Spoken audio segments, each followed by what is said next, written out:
Hi guys, இந்த வீடியோவில் நம்ம என்ன பார்க்க போறோம்னு பார்த்தீங்கன்னா, நம்மளோட பிசி இல்ல லேப்டாப்ல F12 இல்ல delete பட்டனை கிளிக் பண்ணா பூட் மெனு ஓப்பன் ஆகணும். பட் ஒரு சில லேப்டாப் இல்ல பிசியில் ஓப்பன் ஆகாது.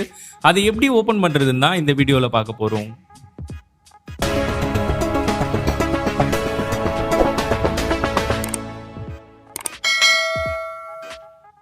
ஸோ உங்களோட பிசி இல்லை லேப்டாப்பில் விண்டோஸ் பட்டனை கிளிக் பண்ணிங்கன்னா இங்கே செட்டிங்ஸ் ஆப்ஷன் கொடுத்துருப்பாங்க. அந்த செட்டிங்ஸ் பட்டனை கிளிக் பண்ணிக்கோங்க.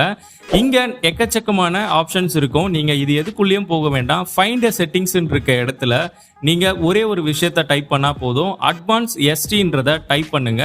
இங்கே change advance start up option வந்து கொடுத்துருப்பாங்க. ஸோ அதை கிளிக் பண்ணி இங்கே செகண்டாக கொடுத்துருக்க ரீஸ்டார்ட் நவ் அப்படின்ற பட்டனை கிளிக் பண்ணால் போதும். இதுக்கப்புறம் ஒரு சில ஆப்ஷன்ஸை நம்ம கிளிக் பண்ணுறது மூலயமா பயோஸ் மெனுக்கு பார்த்தீங்கன்னா டைரெக்டாக போயிடலாம். ஸோ ஒரு சில லேப்டாப் இல்லை பிசியில் பார்த்தீங்கன்னா பூட் மெனு ஆப்ஷனே கண்டிப்பாக ஷோ ஆகாது. ஸோ அந்த மாதிரி இருக்க லேப்டாப் இல்லை பிசிக்கு நீங்கள் டைரெக்டாக இந்த மாதிரி போயிடலாம். இதில் ட்ரபிள் ஷூட்னு ஒரு ஆப்ஷன் கொடுத்துருப்பாங்க. அதை கிளிக் பண்ணி அட்வான்ஸ் செட்டிங்குள்ளே போய்க்கோங்க. இங்கே UUFI ஃபயர்வார்ம்னு ஒரு செட்டிங்ஸ் இருக்கும். அதை கிளிக் பண்ணி ரீஸ்டார்ட் கொடுத்தா போதும். இதுக்கப்புறம் உங்களோட லேப்டாப் இல்லை பிசி வந்து ரீஸ்டார்ட் ஆகும்போதே பார்த்தீங்கன்னா பூட் மெனுக்கு தான் டைரெக்டாக போகும். ஸோ இங்கே நீங்கள் ஒரு சில ஆப்ஷன்ஸை சேஞ்ச் பண்ண வேண்டியது இருந்துச்சுன்னா நீங்கள் டைரெக்டாக இங்கேயே சேஞ்ச் பண்ணிக்க முடியும்.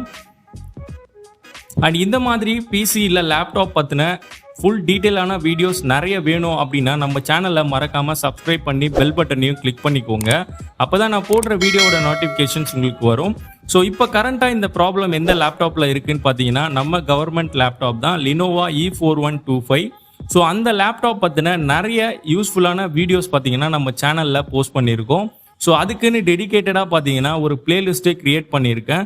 உங்களுக்கு கண்டிப்பாக யூஸ்ஃபுல்லாக இருக்கும். மறக்காமல் நம்ம சேனலில் போய் பாருங்கள்.